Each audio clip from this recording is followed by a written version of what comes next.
স্ত্রী, সন্তান, প্রিয় ভ্রাতুষ্পুত্র, মৃত্যু তার দরজায় করাঘাত করেছে বারবার। তার গানের কথা ও সুরের মধ্যে এমন এক গভীর দর্শন মিশে আছে যা মানুষের ভেতরকার অস্থিরতাকে শান্ত করার ক্ষমতা রাখে। মানুষ মূলত একা।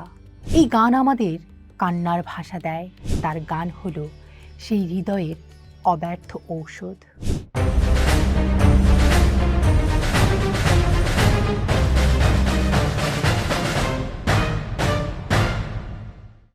নিঝুম রাত, জানালার বাইরে ঝমঝমিয়ে বৃষ্টি পড়ছে, ঠিক যেমনটা শ্রাবণের কোনো এক নির্জন অবসাদে হয়ে থাকে। ঘরের এক কোণে টিমটিমে আলোয় বসে থাকা মানুষটার বুকের ভেতরটা হঠাৎ যেন গভীর শূন্যতায় মুচড়ে উঠল। চারিদিকে যান্ত্রিক কোলাহল, না পাওয়ার বেদনা আর প্রতিদিনের ক্লান্তি মিলেমিশে তাকে যেন এক চোরাবালিতে টেনে নিয়ে যাচ্ছে। পৃথিবীর কোনো ডাক্তার, কোনো আধুনিক সরঞ্জাম এই যন্ত্রণার উপশম দিতে পারছে না। ঠিক তখন নিস্তব্ধতা চিরে গ্রামোফোনে বা দূরে কোনো রেডিওতে বেজে উঠল, আমারও পরানো যাহা চায়, তুমি তাই গো। মুহূর্তেই যেন পাল্টে গেল দৃশ্যপট। সেই আর্তনাদ করা বুকের ভেতরটা শান্ত হয়ে এলো এক অলৌকিক স্পর্শে। বাতাসের সুর যেন অদৃশ্য জাদুকরের হাতের মতো হৃদয়ের গভীর ক্ষতগুলোকে আলতো করে প্রলেপ দিয়ে দিল। এ কোনো সাধারণ গান নয়, এ যেন মহাজাগতিক এক আরোগ্য। হ্যাঁ, বাঙালির মন ও মননের চিরস্থায়ী ডাক্তার হলেন রবীন্দ্রনাথ ঠাকুর, আর তার গান হলো সেই হৃদয়ের অব্যর্থ ঔষধ। চিকিৎসা বিজ্ঞানে অসুখ সারানোর জন্য নানা ধরনের রাসায়নিক উপাদানের প্রয়োজন হয়, কিন্তু মনের যখন অসুখ হয়, যখন বিষণ্ণতা, একাকিত্ব কিংবা চরম শোক আমাদের গ্রাস করে, তখন কোনো বড়ি বা সিরাপ কাজে দেয় না। তখন প্রয়োজন হয় এমন কিছুর যা আত্মার সাথে কথা বলতে পারে। রবীন্দ্রনাথের গান ঠিক সেই কাজটিই করে। তার গানের কথা ও সুরের মধ্যে এমন এক গভীর দর্শন মিশে আছে যা মানুষের ভেতরকার অস্থিরতাকে শান্ত করার ক্ষমতা রাখে। রবীন্দ্রনাথ তার জীবনের দীর্ঘ পথ চলায় ব্যক্তিগত শোক, একাকিত্ব আর বিশ্ব প্রকৃতির সাথে নিজের সংযোগকে যেভাবে সুরে বেঁধেছেন, তা আজও কোটি মানুষের বেঁচে থাকার রসদ।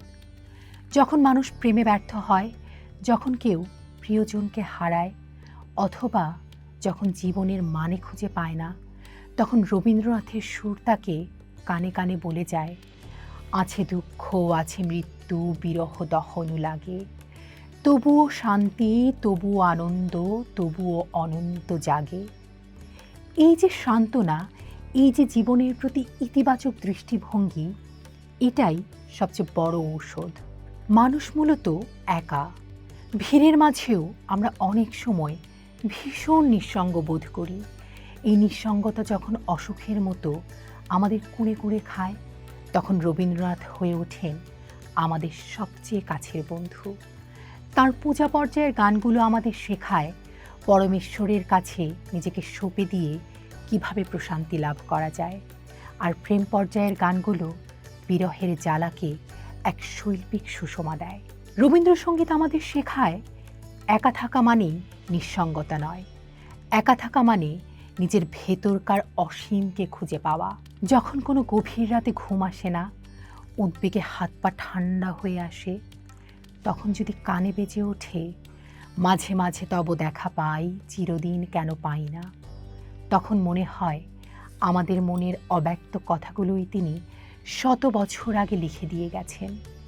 আমাদের হাহাকারগুলো যখন সুরের ভাষায় মুক্তি পায়, তখন মনের ভেতর অনেকটাই হালকা হয়ে যায়। রবীন্দ্রনাথ জানতেন মানুষের মন আর প্রকৃতি একই সুরে গাঁথা, তাই তার প্রকৃতি পর্যায়ের গানে ঋতুচক্রের সাথে সাথে মানুষের মনের বদলগুলো ধরা পড়েছে। শ্রাবণের মেঘ দেখে যখন আমাদের মন উদাস হয়, তখন এমনও দিনে তারে বলা যায়, এই গানটি উদাসীনতাকে এক পূর্ণতা দেয়। শরৎ, বসন্ত কিংবা শীত, প্রতিটি ঋতুর জন্য তার সুর যেন এক একটি থেরাপি। এই গানগুলো শুনলে মনে হয় আমরা প্রকৃতিরই অংশ।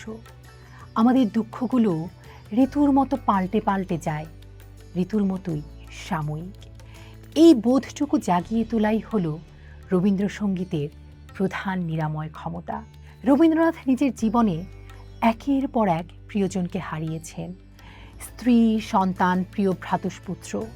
মৃত্যু তার দরজায় করাঘাত করেছে বারবার, কিন্তু তিনি ভেঙে পড়েননি, বরং সেই শোককে তিনি গানে রূপান্তরিত করেছেন।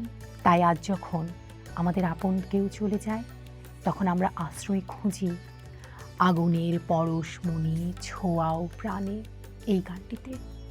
তিনি আমাদের শেখান মৃত্যুই শেষ কথা নয়, বরং তা এক বৃহত্তর জীবনের প্রবেশদ্বার। শোকের আগুনে পুড়ে মন যখন ছাই হয়ে যেতে চায়, তখন রবীন্দ্রসঙ্গীত সেই ছাই থেকে ফিনিক্স পাখির মতো নতুন করে জেগে ওঠার শক্তি যোগায়। রবীন্দ্রনাথের গান কোনো নির্দিষ্ট সময়ের জন্য নয়, কোনো নির্দিষ্ট বয়সের জন্য নয়। এটি একটি নিরন্তর বহমান জলধারা, যাতে অবগাহন করলে মনের সব গ্লানি ধুয়ে মুছে পরিষ্কার হয়ে যায়। যান্ত্রিক সভ্যতার চাপে আমরা যখন পিষ্ট, যখন আমাদের স্নায়ুগুলো ছিঁড়ে পড়ার উপক্রম হয়, তখন রবীন্দ্রনাথের গান এক শীতল প্রলেপ হয়ে আমাদের রক্ষা করে। তার গান হলো সেই ধন্বন্তরী ঔষধ, যা প্রেসক্রিপশন ছাড়াই সেবন করা যায় এবং যার কোনো পার্শ্ব প্রতিক্রিয়া নেই। এই গান আমাদের কান্নার ভাষা দেয়, হাসির আনন্দ বাড়ায় এবং বেঁচে থাকার অদম্য ইচ্ছা জাগিয়ে তোলে।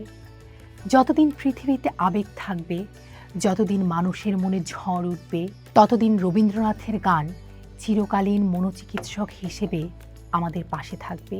তাই তো কবির ভাষায় বলা যায়, আমার সকল দুঃখের প্রদীপ জেলে দিবস গেলে করব নিবেদন, আমার ব্যথার পূজা হয়নি সমাপন।